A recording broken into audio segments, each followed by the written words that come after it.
നമസ്കാരം, സുനിത കുക്ക് ഹൗസിലേക്ക് എല്ലാവർക്കും സ്വാഗതം. ഇന്ന് നമുക്ക് ഇതേ കണ്ടോ അമ്പഴങ്ങ കൊണ്ടുള്ള ഒരു ഒഴിച്ചുകറിയാണ് കേട്ടോ.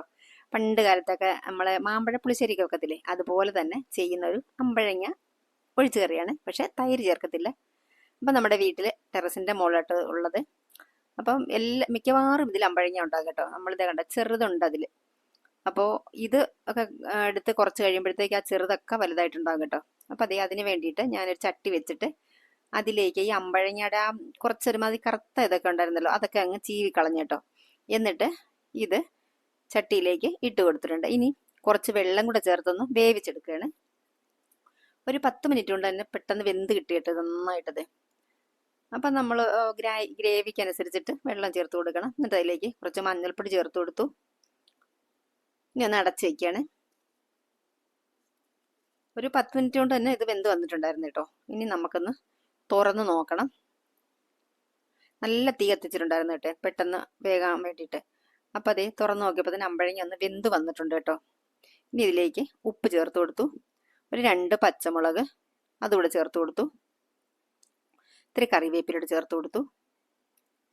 ഒന്നങ്ങ് ഇളക്കി വെച്ച് കൊടുത്തു. നല്ല കിഡിലും ടേസ്റ്റ് ആയിരുന്നു കേട്ടോ ഒഴിച്ചുകറി. നല്ല രസം. നമ്മുടെ ഈ മാമ്പഴ പുളിശ്ശേരിയിൽ മാങ്ങ കഴിക്കത്തില്ലേ, അതുപോലെ ഉണ്ടായിരുന്നു കേട്ടോ. സൂപ്പർ ടേസ്റ്റ് ആയിരുന്നു. ഒന്നുകൂടി ഒന്ന് അടച്ച് വെച്ചെടുത്തു. അപ്പോൾ അരയ്ക്കാനായിട്ട് തേങ്ങ, കാന്താരിമുളക്, ജീരകം, ചെറിയ ഉള്ളി, ഒരു 2 ഇല കറിവേപ്പില ഇത്രയിടം കൂട്ടി അരച്ചെടുത്താണ് കേട്ടോ. അപ്പോൾ ഈ കറിവേപ്പില അരയ്ക്കുമ്പോൾ നല്ലൊരു ടേസ്റ്റ് തന്നെ ഒഴിച്ച് കറിക്കും. പക്ഷെ കൂടിപ്പോകരുത്. കൂടിപ്പോയി കഴിഞ്ഞാൽ വല്ലാത്തൊരു ടേസ്റ്റ് ആയിരിക്കും. അപ്പോൾ അതേ അമ്പഴങ്ങ നന്നായിട്ട് വെന്ത് വന്നിട്ടുണ്ട് കേട്ടോ. ഇനി നമുക്ക് അരപ്പങ്ങ് ചേർത്ത് കൊടുക്കാം.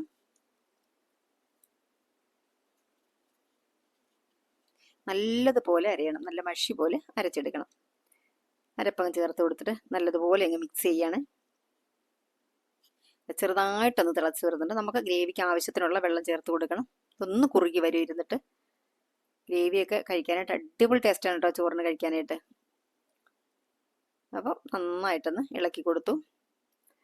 തിളച്ച് വന്നപ്പോൾ ഇനി ഇറക്കി വെക്കണം കേട്ടോ. ഇനി നമുക്ക് കടുക് വറുത്ത് ചേർക്കണം. കടുക് വറുത്ത വീഡിയോ ഞാൻ എടുത്തിട്ടില്ല കേട്ടോ. അപ്പോൾ ഇത്രയേ ഉള്ളൂ ഇന്നത്തെ വീഡിയോ. നല്ല സൂപ്പർ കറിയാണ് കേട്ടോ. അപ്പോൾ ഇന്നത്തെ വീഡിയോ ഇവിടെ പൂർണ്ണമായി. മറ്റൊരു വീഡിയോയുമായി നാളെ കാണുന്നത് വരെ എല്ലാവർക്കും നന്ദി, നമസ്കാരം.